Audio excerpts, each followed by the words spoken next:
Salut les fruits addicts, on a fait une vidéo il y a à peu près un mois sur la greffe des anones et on va vous montrer le résultat. A tout de suite.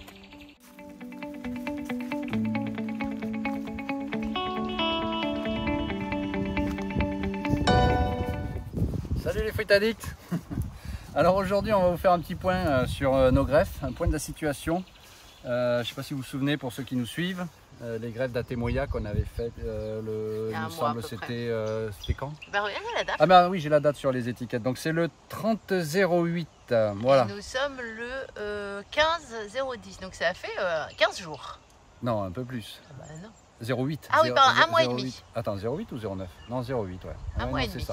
C'est ça, donc c'est voilà, un mois et demi. Un mois et demi, on s'aperçoit que donc on a eu un bon taux de réussite, à savoir 100% sur les quelques greffes qu'on avait faites là à l'occasion de cette vidéo. C'était donc, on avait utilisé comme technique la greffe en fente, qui est certes une greffe qui est assez facile à réaliser, mais c'est pas celle avec laquelle on a les meilleurs taux de réussite. Bon, il s'avère que sur les Atemoya, je ne sais faire que comme ça. Ça tombe bien. Donc voilà, donc on l'a fait, et puis bon, malgré tout, on a quand même eu un bon taux de réussite. Alors pourquoi on a eu ce bon taux de réussite? Deux raisons. La première, c'est le porte-greffe, qui était, alors même s'il était, comme j'avais dit, un petit peu jeune et tout ça, on a quand même pu trouver une surface qui s'y prêtait.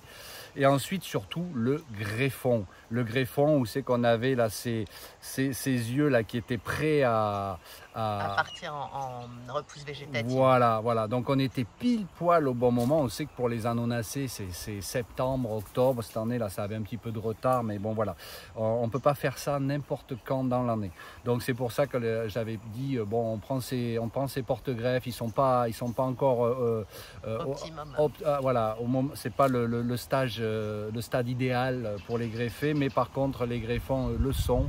Et donc on avait fait ce choix là et voilà le résultat. Donc un mois et demi, on s'aperçoit que donc le point de greffe, on va toujours le laisser protégé pour éviter, parce que bon, certes ça cicatrise, mais c'est encore en train de cicatriser. C'est pour éviter tout ce qui est moisissure et tout ça avec l'arrosage, parce que là maintenant on arrive à un stade où il faut arroser, il faut beaucoup arroser. Parce que je vais vous montrer là un défaut d'arrosage, à quoi ça conduit.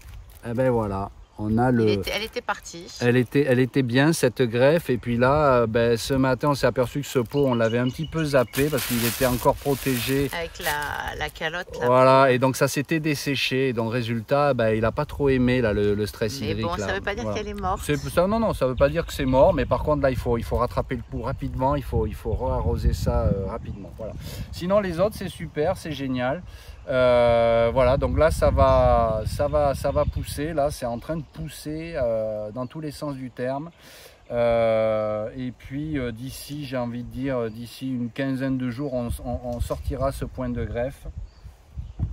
Et puis voilà, et puis on les laissera prendre leur envol. Ces plants seront prêts à prendre leur envol. Alors il faut quand même toujours surveiller en dessous du porte-greffe les repousses végétatives qui correspondent à des drageons. C'est des repousses du porte-greffe.